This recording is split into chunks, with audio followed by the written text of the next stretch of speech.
A mi padre lo ametrallaron y ahí fue donde cayeron varios. Esa es la información que tengo. Pero además de ametrallarlo, ya por el hecho de que mi padre era de los líderes, quisieron dar una muestra de dureza a estos criminales. Una lección. Una lección, ¿ya? Y lo patearon y le reventaron los testículos. Aún estaba vivo. Lo patearon y él en condiciones de absoluta indefensión, ¿no? Imagínense detenido. Y para terminar le tiraron un tiro aquí en la frente. Con eso lo liquidaron delante de todo. Así lo mataron a papá.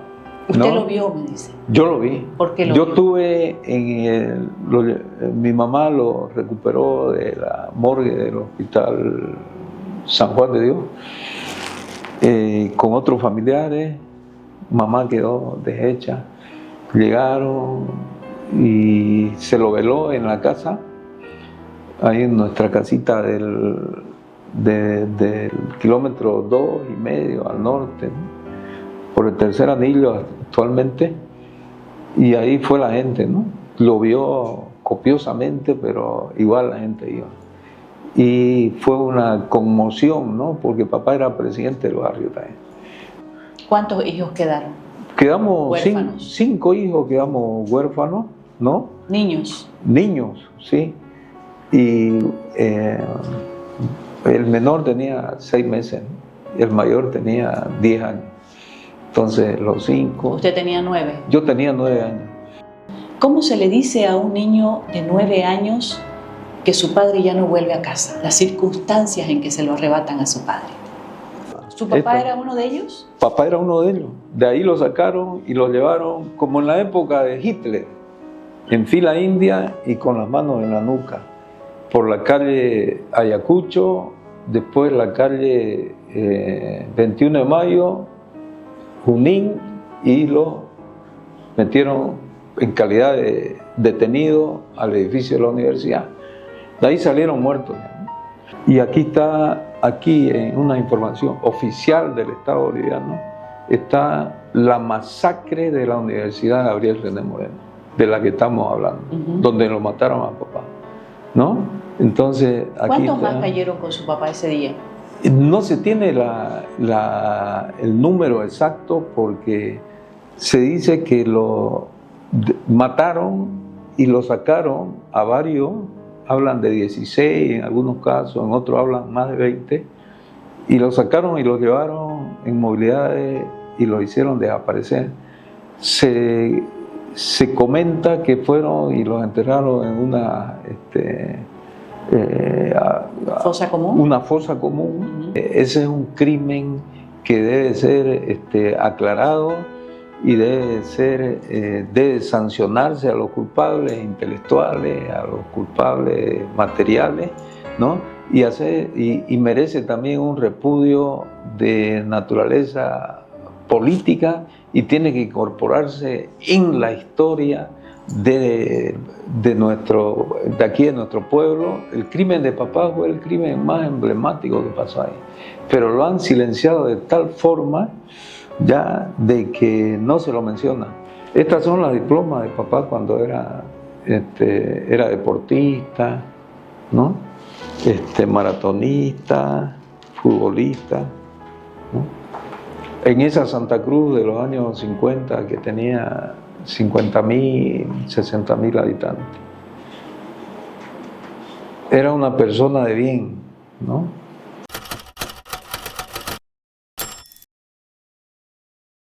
Luego de haber sido torturado por paramilitares, fue muerto a tiros el profesor Óscar Paz, ahí en el tercer piso del edificio central de la Universidad Gabriel René Moreno, en la Plaza 24 de septiembre, aquí en Santa Cruz.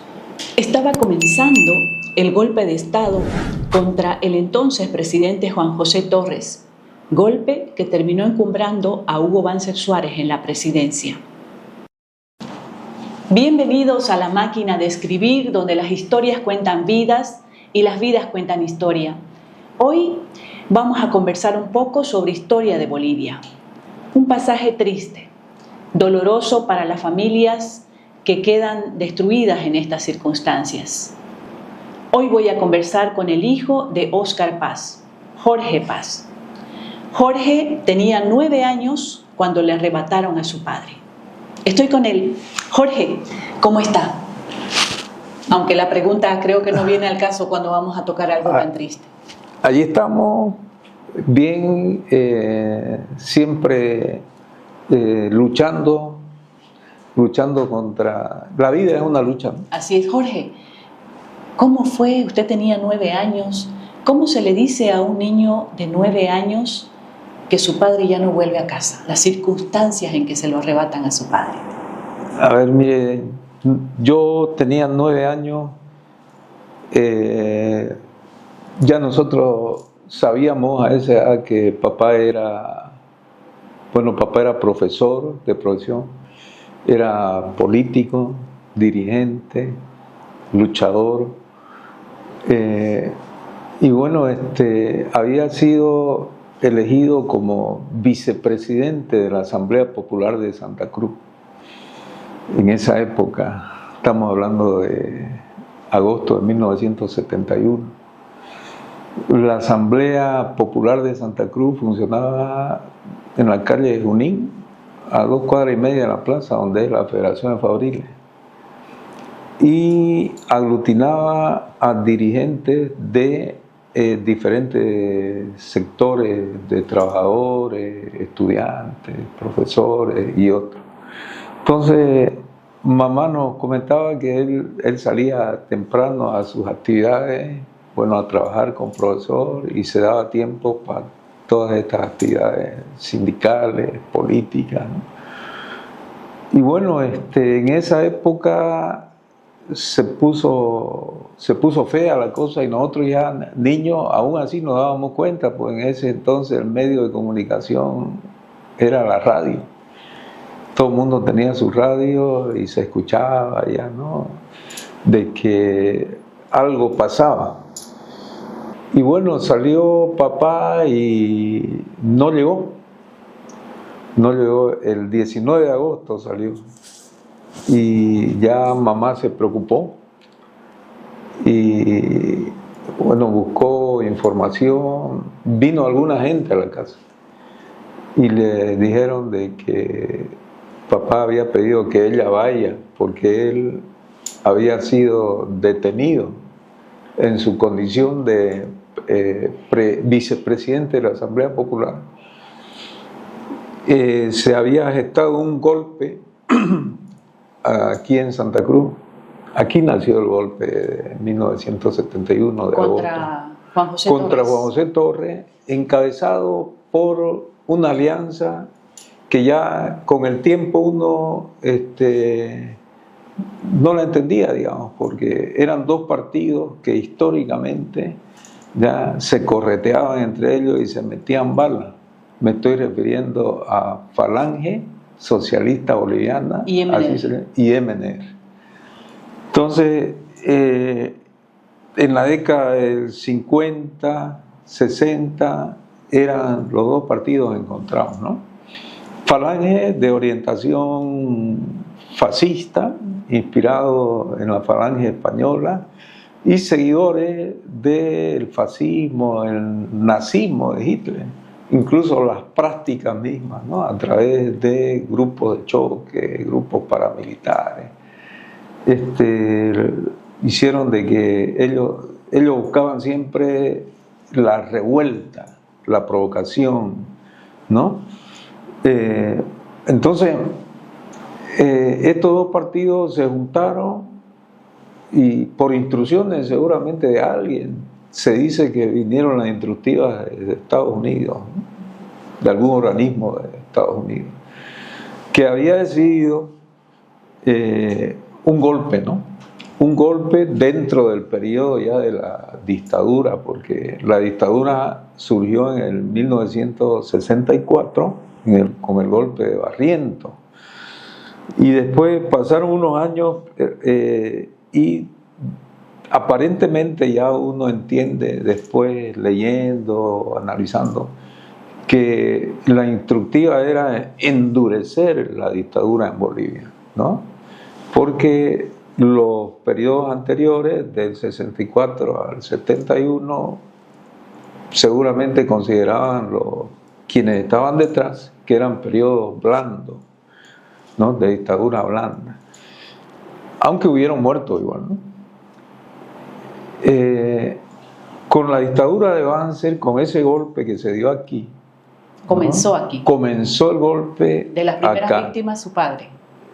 Sí, lo apresaron a un grupo de personas dirigentes que estaban en la Federación de Fabriles y lo llevaron al edificio de la universidad.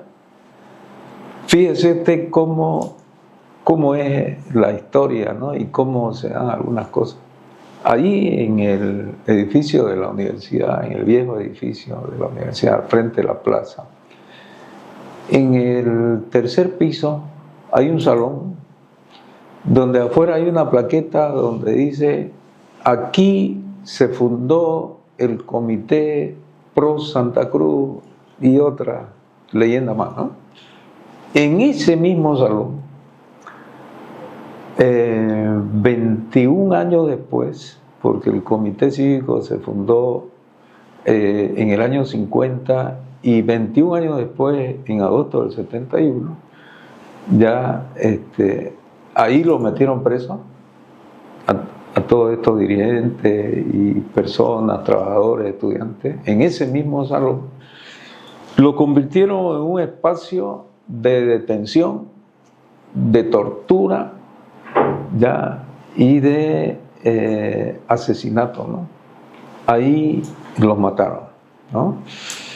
Es necesario mencionar de que el Comité Cívico, desde su fundación, como un dato que se debe verificar, ya, comprobar, tiene orientación falangista, ¿no? Fue fundado como un ente ya manejado por la falange. Y prueba de ello es su accionar durante toda la historia hasta nuestros tiempos, ¿no? Grupos de choque, paramilitares, posiciones que buscan cómo mostrar a una clase superior a los demás, que se imponga, que mande y que imponga sus condiciones, ¿no? Eso está en los libros, esos datos, ¿no?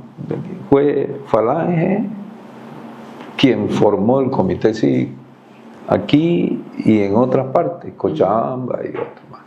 Entonces, vamos viendo ya un contexto, ¿no? Un contexto. Sí, ahí quería también, disculpe que nos detengamos un ratito. Lo que pasa, Jorge, es que la historia generalmente se explaya mucho en los contextos, pero en la historia yo veo que usted ha traído una serie de documentos, de libros de historia, de investigaciones que usted mismo ha realizado, es decir, se ha munido de tanta información. Me imagino buscando la verdad, la circunstancia en que su papá fue muerto, ¿no? Y me refiero a que el contexto a veces deja escapar estos hechos específicos, concretos, ¿no? Que tienen que ver con la vida específica de las personas, el entorno. Usted era hijo de un profesor dirigente que pensaba diferente a los que estaban suscitando el golpe de Estado, y su padre fue muerto en esas circunstancias. ¿Qué más ha indagado usted? ¿Cómo fue ese día en que se lo arrebataron a su padre? Llegó su madre y le dijo, lo escuchó en la radio. ¿Cómo fue, Jorge? A ver, el 19 de agosto los tomaron presos y los trasladaron de la iglesia a la Merced. Incluso, mire, hay un libro escrito por uno de los golpistas conocidos aquí en Santa Cruz, falangista, dirigente cívico y falangista, Carlos Valverde Barberí. Escribió este libro, y en este libro, ¿ya?, aquí en una de sus páginas, se dice en derecho, hay una un dicho, digamos, que dice: a confesión de parte, relevo de prueba. Aquí, en este libro, cuando habla del golpe, menciona, aquí lo tengo en subrayado, ¿ya?, de cómo ellos fueron a la iglesia La Merced, en la calle España y Ayacucho, ahí a 2 cuadras de la plaza, tomaron a la fuerza y sacaron a los prisioneros que se habían cruzado por atrás de la Federación Fabril a la iglesia para protegerse. Aquí está: a confesión de parte, relevo de prueba. ¿Su papá era uno de ellos? Papá era uno de ellos. De ahí lo sacaron y lo llevaron, como en la época de Hitler, en fila india y con las manos en la nuca, por la calle Ayacucho, después la calle 21 de Mayo, Junín, y lo metieron en calidad de detenido al edificio de la universidad. De ahí salieron muertos ya, ¿no? Entonces, y aquí hay otros datos que son interesantes, ¿ya?, desde la perspectiva de uno de los actores del golpe, ¿no?, que después fue ministro de Banzer durante la dictadura, en este libro, ¿no? Después, los historiadores, don Carlos Mesa, que es uno de los historiadores más reconocidos en el país, aparte que es político, pero tampoco han podido callar. Aquí habla del golpe del 71, el inicio del golpe en Santa Cruz y todos los crímenes cometidos en la universidad y en otros lugares. Aquí está, ¿no? Entonces, don Carlos Mesa, ¿no? Ahora, tenemos también otros libros, ¿ya? Este libro de historia de un escritor veniano, Rubén Carvalho, Manual de Historia de Bolivia, también menciona, ya, en sus páginas los hechos sucedidos en esa época, ¿no? Entonces habla de la gravedad de los hechos sucedidos en Santa Cruz y los crímenes cometidos, ¿no? Entonces menciona aquí en unas cuantas páginas. Eso en cuanto a historiadores conocidos. Después han habido estudios ya escritos de personas que sufrieron. Este señor, por ejemplo, el doctor Mazones, conocido en Santa Cruz, él estuvo detenido en la universidad, salvó la vida, ¿ya?, y estuvo exiliado, después volvió, escribió este libro donde relata cómo fue. ¿Él estuvo junto a su papá? Sí, estuvo con papá y se salvó. Sí, él vio todo. ¿De los detenidos? Sí, pues aquí en este libro él cuenta cómo sucedió eso, y también cuenta otra experiencia que él tuvo porque fue llevado a una isla en el norte de La Paz, en calidad de detenido también, ¿ya? Y de ahí salió ya, se escaparon, ¿no?, en un avión, fue de película lo que hicieron. Entonces ahí está, de esa época. Él es testigo. Él es testigo. Después existe fíjese, el estatuto de la universidad. Aquí lo tengo. El estatuto menciona también el nuevo estatuto de la universidad. Entre sus, en el artículo 12 dice: memoria histórica de la Universidad René Moreno.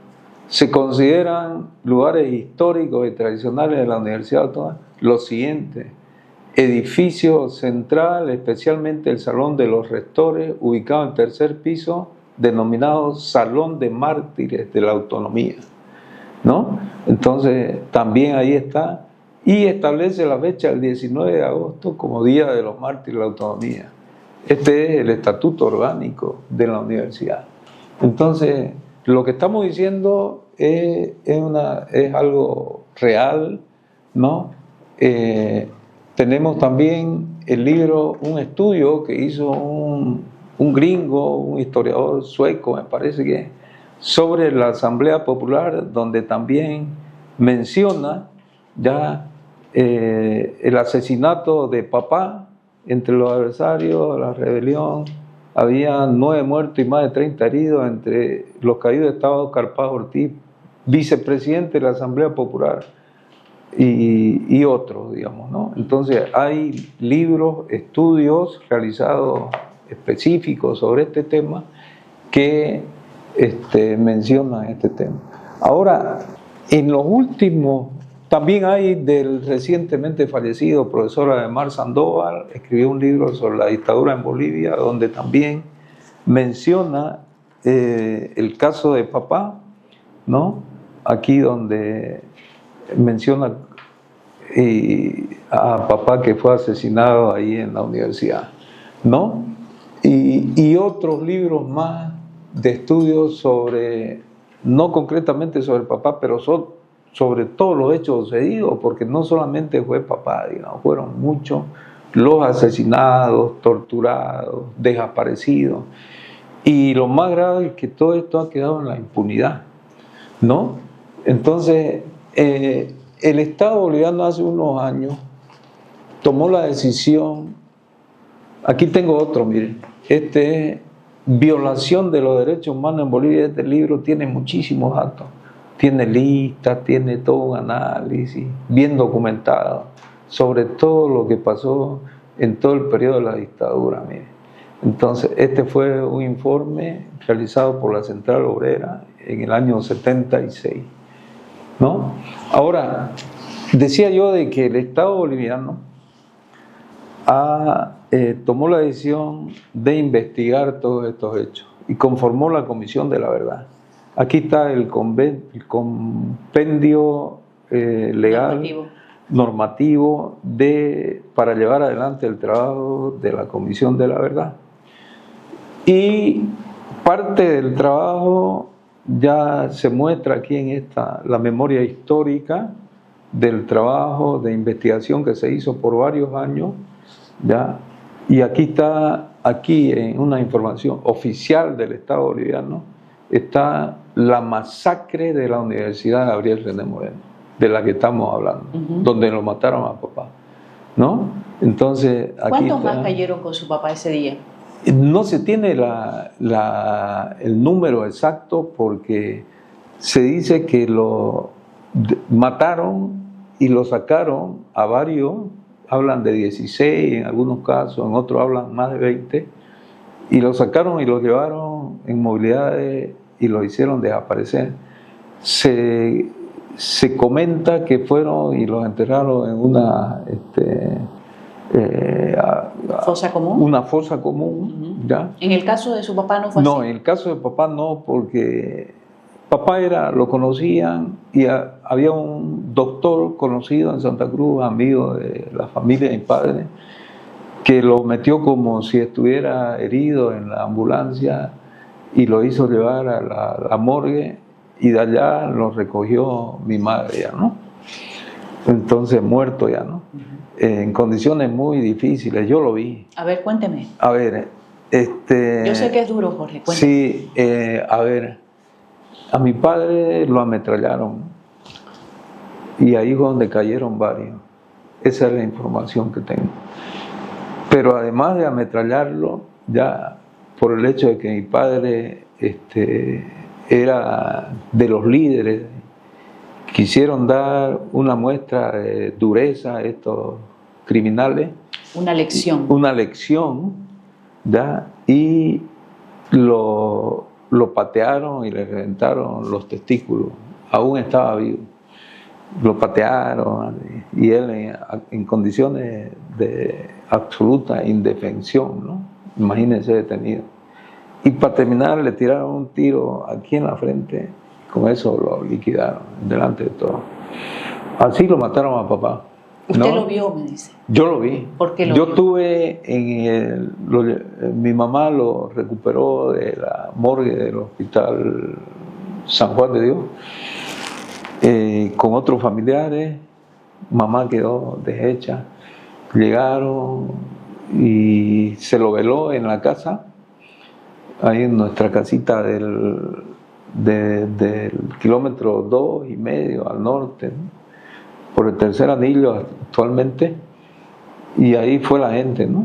Lo vio copiosamente, pero igual la gente iba. Y fue una conmoción, ¿no? Porque papá era presidente del barrio también. Entonces, así lo mataron y, bueno, después no pasó nada, pasó el tiempo y más bien había la amenaza de que a matar a todos los comunistas, que no queden ni sus hijos. Y mamá tuvo que abandonar esa casa y llevarnos a otro lado, ¿no? ¿Cuántos hijos quedaron? Quedamos Huérfanos. 5 hijos, quedamos huérfanos, ¿no? Niños. Niños, sí. Y el menor tenía 6 meses, ¿no? Y el mayor tenía 10 años. Entonces, los 5... ¿Usted tenía 9? Yo tenía 9 años. Este libro, volviendo a la Comisión de la Verdad, investigó lo raro, lo llamativo es de que el Estado aprobó este compendio normativo, hizo una investigación donde son miles de páginas, ha recogido información en todo el país de todos los abusos y atrocidades que cometió se cometieron en el periodo de la dictadura en nuestro país, ¿ya? Pero de ahí no ha hecho nada más. Entonces, no se logra entender por qué, digamos, el Estado investigó, ¿ya? Ha reunido mucha información. Yo tengo una parte de esa información y donde hay testimonios realmente contundentes. Y ahí está la información en la fundación del Banco Central, guardado, pero eso no tiene sentido, ¿ya? Nosotros hemos planteado de que debería reabrirse la Comisión de la Verdad en una segunda etapa, pero una segunda etapa que ya trabaje en el sentido de esclarecer todos estos casos y sancionar a los culpables que todavía están vivos, pero que tienen responsabilidad. Que no quede en la impunidad, ¿ya?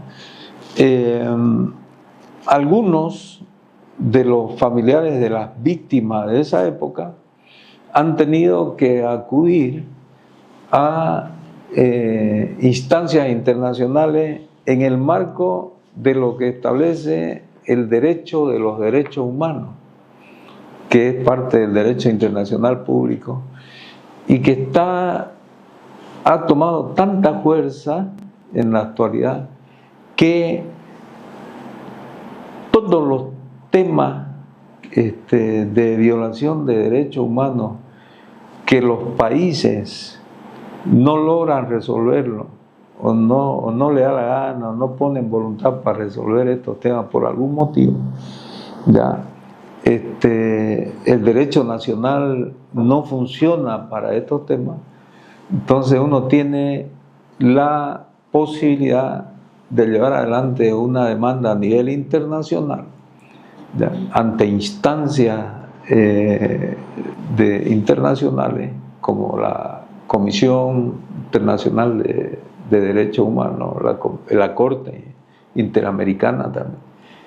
Y se presenta la demanda, ya hay casos que han sido atendidos por estas instancias y han emitido sentencias y han sido sentencias duras, ¿no?, contra el Estado boliviano. ¿Usted va a hacer la demanda? Sí. De eso quiero que me comente, pero antes, Jorge, yo lo he conocido a usted involucrado siempre en la defensa de los derechos humanos, hablando siempre sobre los derechos humanos, formando parte de la organización que aglutina a las víctimas de la dictadura, de las dictaduras en Bolivia.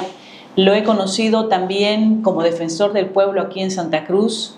Lo he conocido siempre acucioso, siempre vinculado al tema de la reivindicación, el respeto de los derechos humanos, Jorge. Pero me llama mucho la atención ver cómo usted de una forma tan, no puedo decir obsesiva, tan enfocada, usted ha indagado en ese momento histórico en que le arrebatan a su padre. Usted ha buscado libros, testimonios, testigos.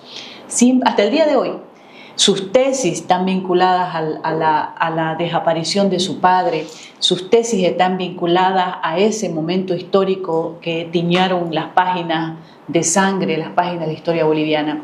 Jorge, ¿qué es lo que lo ha motivado a usted buscar la verdad, buscar justicia? ¿Qué lo ha motivado, qué lo ha movido y si ha logrado su cometido? Bueno, a ver, con toda esta documentación que hemos expuesto y mucha otra documentación que existe, ¿ya? Y valorando el ejemplo de otros familiares que han llevado adelante procesos internacionales ante las instancias de justicia internacional, nosotros también no queremos dejar esto en el olvido, en la impunidad, ¿no? Hay que ponerle fin a todos estos abusos, a estas violaciones de derechos humanos, porque si no después se vuelven a repetir. Yo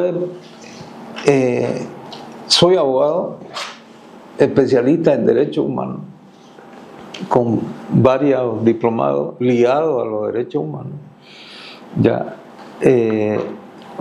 mi tesis está dedicada en un homenaje a mi padre, a su lucha, a su valentía. Mi padre prácticamente es un mártir de las luchas sociales y de la democracia en Bolivia, ¿no? Entonces yo no podía menos que dedicarle a él este trabajo de investigación y más aún todavía defenderlo en las instancias académicas de acá de nuestro pueblo para demostrar de que la verdad, ¿no? Y aquí hicimos un estudio que por suerte fue valorado y fue bien calificado por el jurado y que nos da la seguridad de que el trabajo que hemos hecho lo hemos hecho a conciencia y todo lo que se dice es verdad y tiene una propuesta y todo. Pero no acaba ahí. Hemos hecho uno de los cursos de posgrado que hemos hecho, es un diplomado ya en la Universidad Siglo XX, que es de litigio internacional y derechos humanos, porque esto no va a quedar ahí, digamos, ¿no? No va a haber tiene una posibilidad. demanda. Va a haber una demanda internacional, no solamente del caso de papá, ¿no? Ya se han acercado varias personas que son víctimas conocidas, probadas de la dictadura, ¿ya? Y así seguramente van a venir otras personas, otras víctimas. Y aquí en este diplomado mi trabajo final está dirigido a he preparado una demanda, un borrador de demanda, ¿no?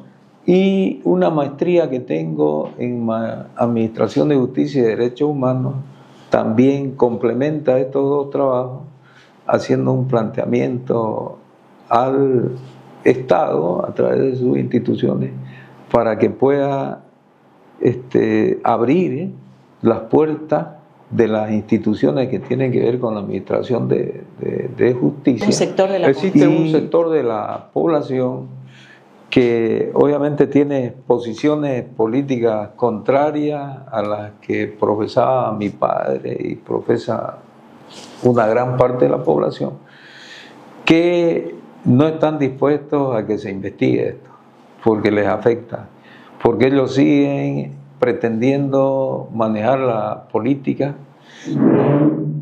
en nuestro país, pero tienen ese fantasma de la dictadura que los persigue, ¿ya? Y nosotros lo que pretendemos es activar los mecanismos de la justicia para que todo esto se esclarezca y nunca más vuelva a suceder. Justicia a nivel internacional. A nivel internacional. Sí. Porque no ha habido a nivel nacional. No, Okay. A nivel nacional no. Y mire, aquí existen fotografías de toda nuestra lucha durante años. Aquí yo Sí. tengo... Este es...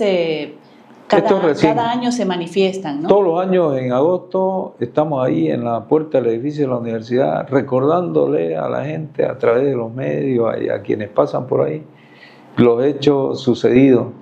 Y mire, venimos, este es del año 2000, ¿no?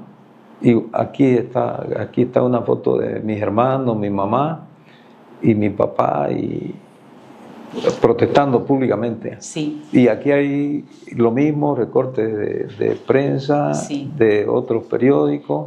Me ha tocado hacer esas coberturas, le comento, Jorge. Sí. Pero también déjeme comentarle algo. En las coberturas periodísticas que he hecho en el transcurso de mi carrera, Jorge, me ha tocado hacer ciertas coberturas muy tristes, muy dolorosas. Por ejemplo, conversar con familiares de las víctimas de hechos recientes, de la historia reciente. Me refiero a la masacre de Octubre Negro en el Alto, en el altiplano paceño. Y se me ha quedado un estribillo, Jorge, que se lo quiero comentar porque tiene mucho que ver con lo que estamos hablando. Hay un estribillo que ellos dicen, ni olvido, ni perdón. Sí. En este caso, en el caso suyo, Jorge, ¿ha habido olvido? ¿Se puede perdonar? No, porque estos crímenes, las convenciones, ya el Estatuto de Viena ya establece de que estos crímenes son de lesa humanidad, no prescriben nunca. Y ese término de lesa humanidad quiere decir que lesionan la conciencia de la humanidad. Para siempre. Para siempre. Y eso hay que curarlo, ¿ya? Y eso se cura haciendo justicia, ¿ya? Porque quien le quitó la vida a otra persona, y más todavía en esas condiciones, ¿no? Ese es un crimen que debe ser aclarado y debe sancionarse a los culpables intelectuales, a los culpables materiales, ¿no? Y merece también un repudio de naturaleza política y tiene que incorporarse en la historia de aquí de nuestro pueblo. El crimen de papá fue el crimen más emblemático que pasó ahí, pero lo han silenciado de tal forma ya de que no se lo menciona. Nosotros estamos escribiendo, ¿no? Sobre la base de nuestras investigaciones, obviamente vamos a presentar en un tiempo un producto, un libro. Tengo mucha información, ustedes han visto, ¿no? Estamos ordenando y tenemos también recortes de nuestras luchas, esto. Tenemos documentación de mi padre. Imagínense, mi padre tenía 42 años cuando lo mataron. Era una persona joven, en la plenitud, y por pensar diferente, ¿no? Por luchar a favor de la gente más pobre de la sociedad.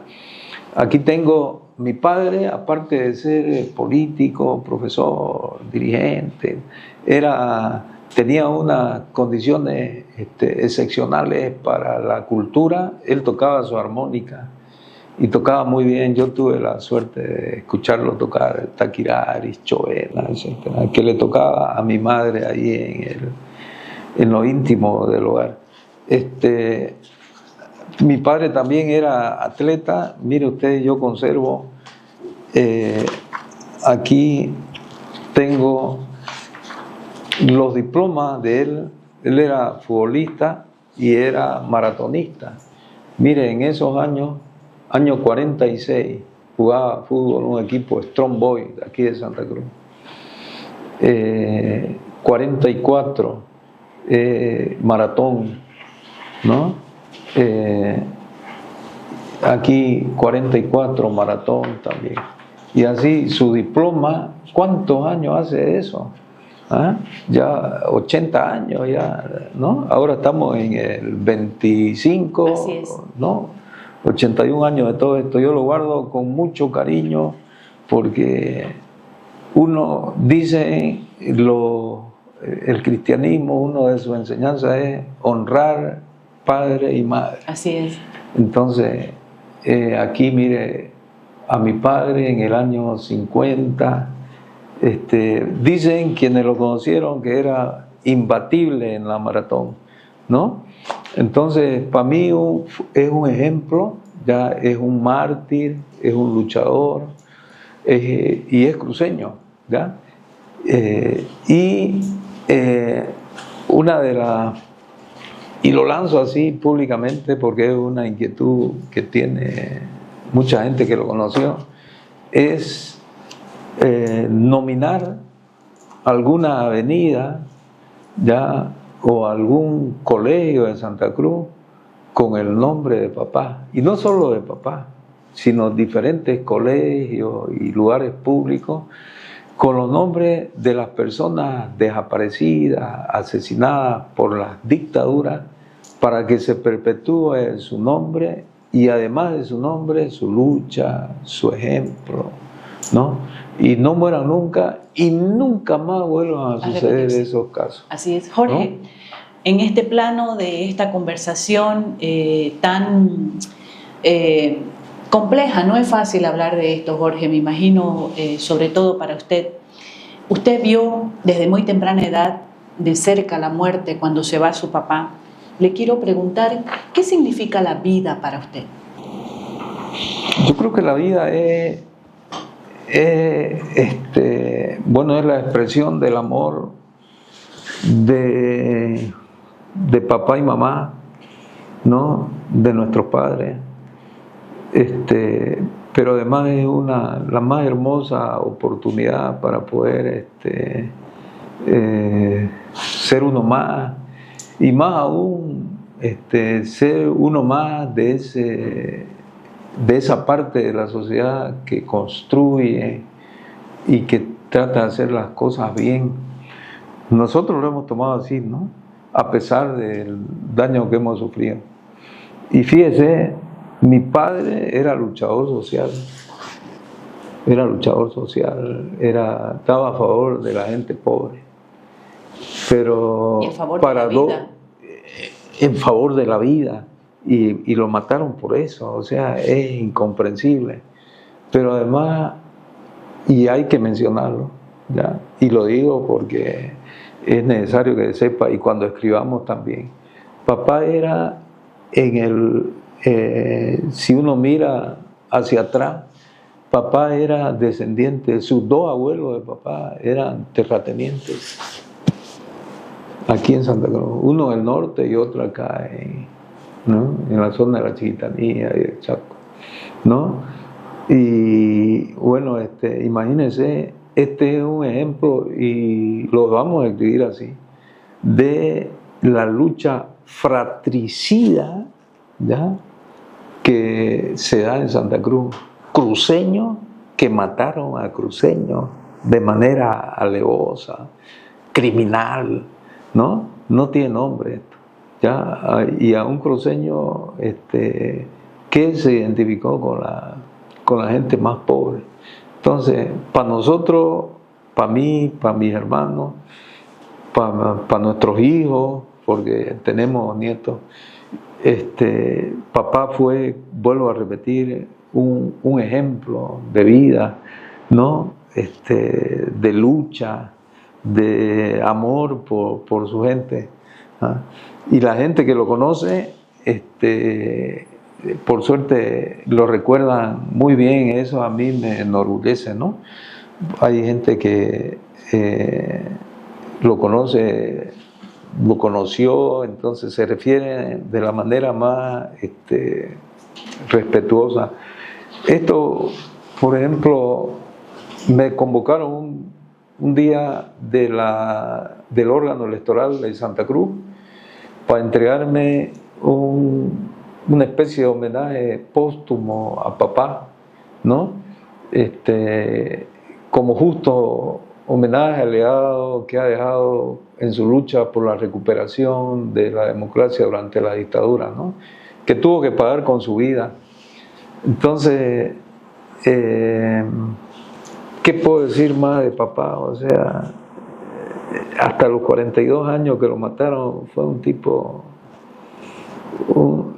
una persona muy inteligente, muy valiente, ¿no? Quienes lo conocen lo recuerdan así. Entonces, hogareño, paternal, un buen ejemplo, ¿no? Entonces, no puede quedar en la impunidad, no puede quedar. Yo he estado en encuentros internacionales de organizaciones de víctimas de la dictadura, ¿no? He estado en La Paz una vez, otra vez he estado fuera del país, en Bogotá, y he compartido con gente de las madres de la Plaza de Mayo, las organizaciones de Chile, de Uruguay, de Paraguay, de Perú y otros países donde hubieron la dictadura, ¿no? Usted sabe que las dictaduras fueron una parte de una política elaborada por los Estados Unidos que se llamaba la doctrina de la seguridad nacional, y que ellos decidieron de que el poder en América Latina sea tomado por los partidos fascistas de derecha y los militares, ¿no? La doctrina de la seguridad nacional, nadie lo puede esconder, está ahí.